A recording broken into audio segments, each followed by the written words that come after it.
Salutare tuturor și bun venit la un nou tutorial. Sunt Lău și astăzi vom vorbi despre cum se schimbă cursorul de la mouse. Cred că mulți dintre voi v-ați întrebat cum se schimbă săgetuța aia de pe desktop și cum se numește. Păi în acest tutorial o să aflați. Deci, pentru început, avem nevoie de un cursor descărcat de pe internet. Eu am deja pregătit unul. De fapt, am deja pregătite mai multe cursoare.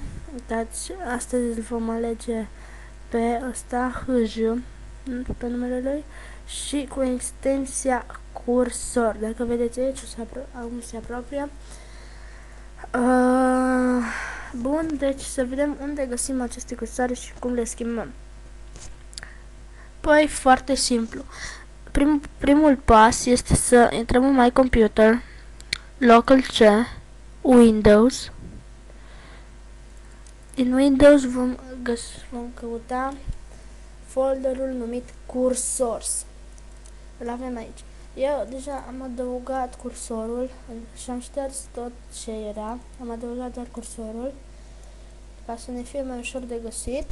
Bun, și acum cum schimbăm cursorul dacă deja îl avem în folderul cu același nume? Pentru început intrăm în Control Panel. Cred că voi îl aveți așa. Veți da aici sus la Control Panel și veți apăsa pe butonul Switch to Classic View și va apărea asta. Da? Nu. Cum vă dau click pe mouse, cum vedeți aceste iconice, închidem asta că nu avem nevoie și avem doar tabul Mouse Properties. Intrăm pe tabul Pointers și din tabul Pointers avem setările de la mouse. Bun. Stați puțin. Bun. Deci avem Normal Select, Help Select, Working Background, Boozy, Pre-Select, Harding și așa mai departe. Bun. Deci, prima dată avem ca să avem Pointer Shadow. Pointer Shadow înseamnă asta. Ca să avem o umbră la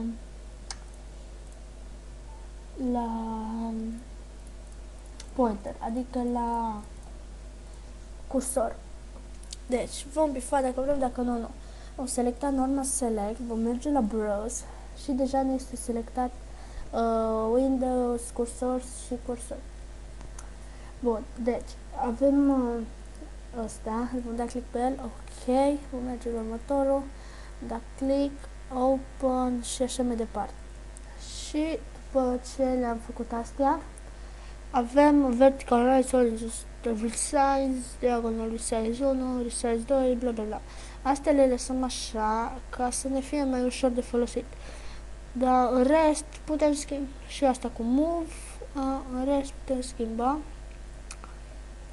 Așa, și dacă vrem să le facem în loc, dăm pe use default. Și după ce am terminat, dăm apply și ok. Am un refresh și după cum vedeți, cursorul a fost schimbat.